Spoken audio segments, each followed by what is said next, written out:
sets. If you look, you can grab one if you want, just to look at them.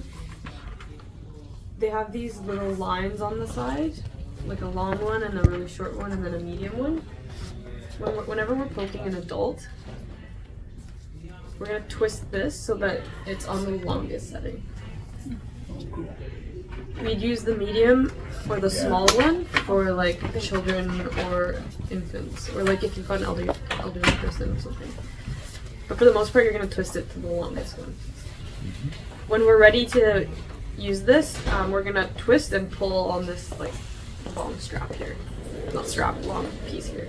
The needle is not that long. Yeah, this isn't the needle. It's, and this, it's not as long as this thing here. No, it's not. Yeah, so it has to go through the nail in order to work. Maybe I don't know this one.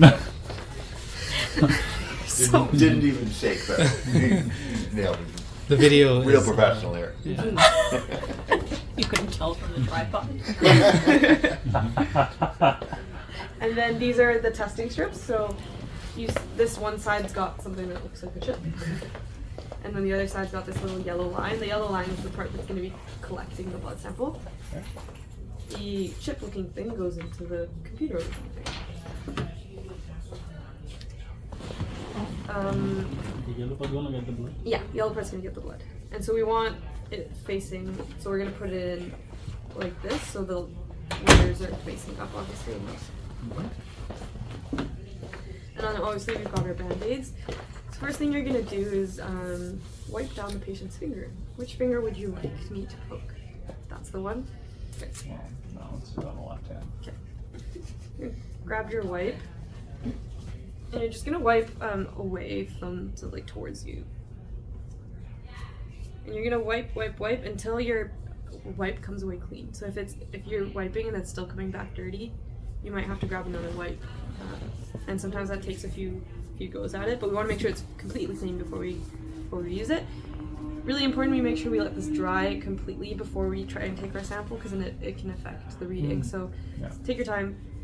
Usually while it dries, I'll start pulling out my band-aid and I'll have it like half wrapped so that as soon as I finish doing this, it's just like folded over rather than me fumbling around with the band-aid. Putting the band-aid on is the hardest part of this entire process. You don't use fingertip band-aids? You don't have them? I don't use these. Band-aids are... You'll only find band-aids in the BGL kit and nowhere else in our ambulance. Oh, really?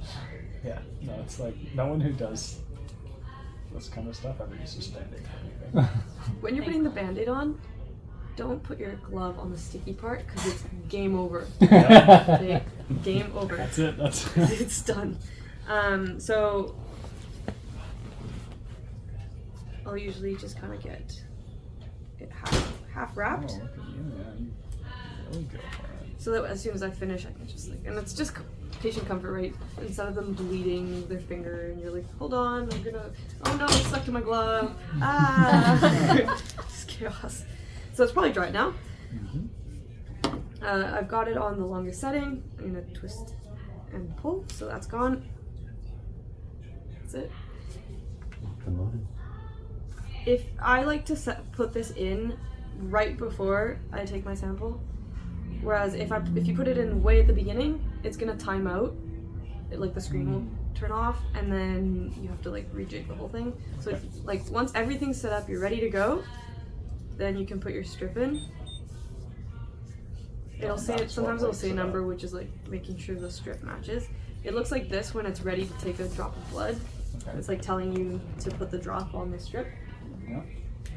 So I'm just gonna let this.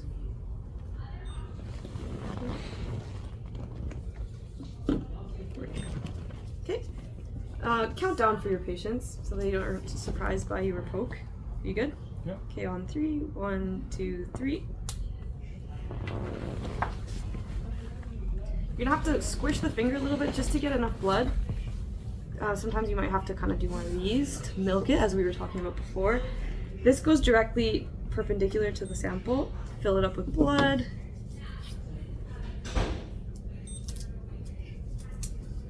Cover it up. See, game over. 5.2. This goes in the Sharps bin.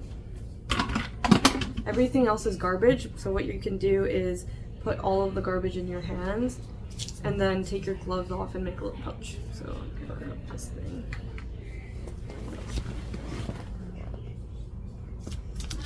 Always, always, always, always use gloves when you do this to protect you. It's not so much for them, it's to protect yourself.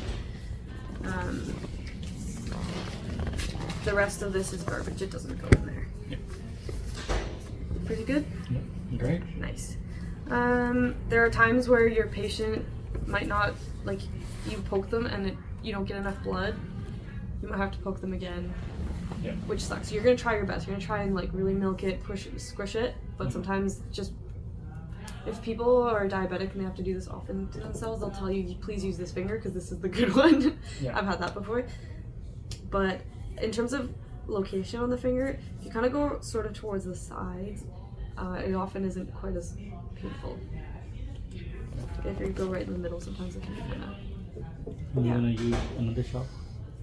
Another what, sorry? Another sharp? Another sharp? Yeah. Yeah, to do another one, yeah, because as soon as you use this, the needle goes back into the. Yeah. So it shoots out and then comes back in here, so you can't use it again. It's like spring loaded, so they only go once. Yeah. Yeah. How do we feel?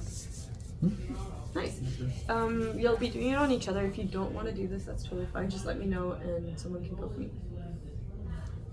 But it's fun. And it's kind of interesting to see what you're going to do about. I guess generally rule of thumb, you would ask for the non-dominant hand. Yeah. For convenience. Yeah, if you can. Awesome. Or some people say, no, you can do my right hand. I don't really care. Yeah.